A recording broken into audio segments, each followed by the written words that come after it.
गुरुर्ब्रह्मा गुरुर्विष्णु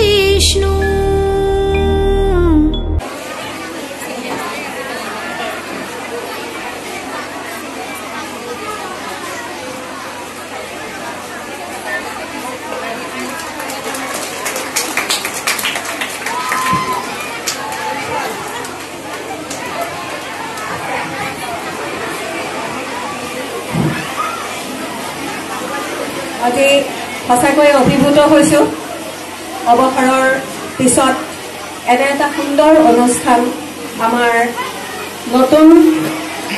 প্ৰজন্মই শিক্ষকসকলক শ্ৰদ্ধা জনাবৰ উদ্দেশ্যে পতা এনে এটা অনুষ্ঠানত উপস্থিত থাকিবলৈ পায় সেই মহান শিক্ষাগুৰু দাৰ্শনিক পণ্ডিত মোৰ সশ্ৰদ্ধা প্ৰণাম অজ্ঞানতিমিৰন্ধস্য জ্ঞানাঞ্জন শলাকয়া চক্ষুৰুন্মীলিতং येन তস্मै শ্ৰী গুৰৱে নমঃ গুৰু ব্ৰহ্মা গুৰু বিষ্ণু গুৰুদেৱ মহেশ্বৰ গুৰু সাক্ষাৎ পৰম ব্ৰহ্ম তস্मै শ্ৰী গুৰৱে নমঃ আজি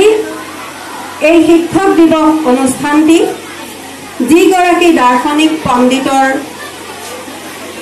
জন্ম দিৱস উপলক্ষে উদযাপিত হয় সেই দাৰ্শনিক পণ্ডিতগৰাকীৰ বিষয়ে ইতিমধ্যে আমাৰ পূৰ্বজ বক্তাসকলে ব্যক্ত কৰি থৈ গৈছে গতিকে মই পুনৰ সেইখিনি কথাকে উত্থাপন নকৰোঁ এইগৰাকী দাৰ্শনিক পণ্ডিত কাশী বিশ্ববিদ্যালয়ত অধ্যাপনা কৰিছিল যি সময়ত সেই সময়ত তেওঁ পাঠদান কৰা অনুষ্ঠানত মুগ্ধ হৈ তেওঁৰ ক্লাছত নথকা তেওঁৰ শ্ৰেণীত নথকা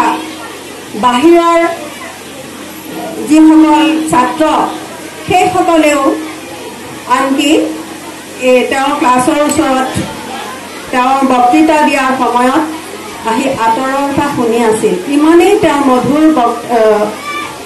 তেওঁৰ বক্তৃতা বা তেওঁৰ ব্যাখ্যা তেওঁ ভাৰতত শিক্ষা প্ৰদান কৰাৰ উপৰিও বিদেশতো আমন্ত্ৰিত হৈছিল বিদেশৰ বিশ্ববিদ্যালয়তো তেওঁ অক্সফৰ্ড বিশ্ববিদ্যালয়ত তাতো তেওঁ অধ্যাপনা কৰিছিল অতিথি শিক্ষক ৰূপে গতিকে এনে এগৰাকী মহান দাৰ্শনিক পণ্ডিত আমাৰ ভাৰতবৰ্ষত ৰাষ্ট্ৰপতি ৰূপেও আমি তেখেতক ৰাজনীতি দিশত পাইছোঁ সেইটো আমাৰ কাৰণে অতি গৌৰৱৰ বিষয় আজি এইজনা মহান পণ্ডিতক আমি প্ৰতি বছৰৰ দৰে এই বছৰো আহি তেখেতৰ ওচৰত এপাহি ফুল অৰ্পণ কৰিবলৈ পুষ্পাৰ্ঘ্য অৰ্পণ কৰিবলৈ যি সুবিধা পালোঁ তাৰ বাবে মই বিদ্যালয়ৰ উদ্যোক্তাসকল লগতে আমাৰ মৰমৰ ছাত্ৰ ছাত্ৰীসকলক অশেষ ধন্যবাদ যাচিছোঁ প্ৰতিটো দিৱসৰে একোটা তাৎপৰ্য থাকে প্ৰতিটো বছৰৰ একোটা থিম থাকে এই বছৰৰ শিক্ষক দিৱসৰ যিটো থিম সেইটো হৈছে ভৱিষ্যত প্ৰজন্ম শিক্ষাৰ দিশত অনুপ্ৰেৰণা যোগোৱা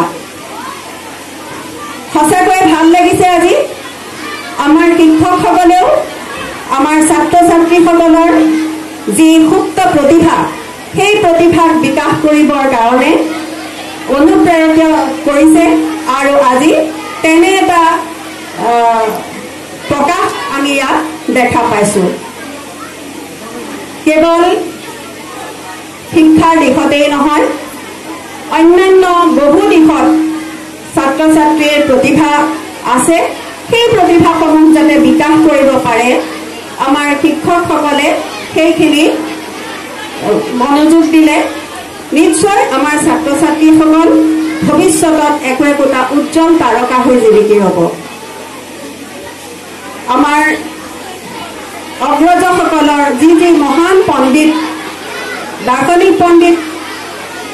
সৰ্বেপল্লী ৰাধাকৃষ্ণনৰ বিষয়ে তোমালোকে এটা দিনত যিখিনি পাইছা যিখিনি শুনিছা তাতকৈ অধিক জানিবৰ কাৰণে আমাৰ বিদ্যালয়ৰ লাইব্ৰেৰীত যিবিলাক কিতাপ আছে সেই কিতাপবিলাক তোমালোকে অধ্যয়ন কৰিবা কিমান কষ্টৰে সৈতে তেওঁ নিজকে এজন মহান ব্যক্তিৰূপে থিয় দিব পাৰিছিল গতিকে এই বছৰ আমি শুনিছোঁ যে ফুটবল খেলটো আমাৰ বিদ্যালয়বিলাকত এটা ঐচ্ছিক বিষয়ৰূপে লোৱা হ'ব খুব ভাল কথা ছাত্ৰ ছাত্ৰীৰ য'ত আগ্ৰহ সেই আগ্ৰহবিলাক যাতে ফুটি উঠে তেওঁলোকে বিকাশ কৰিব পাৰে সেইমতে তেওঁলোকে নিজৰ ভাল লগা বিষয়বিলাক লৈ তেওঁলোক একোজন প্ৰতিষ্ঠিত হওক একোটা দিশত তাকে কামনা কৰি আজি মই মোৰ চমু বক্তব্য সামৰণি মাৰিলোঁ আৰু পুনৰবাৰ এই মহান দাৰ্শনিকগৰাকীলৈ মোৰ সশ্ৰদ্ধ প্ৰণাম যাচিছোঁ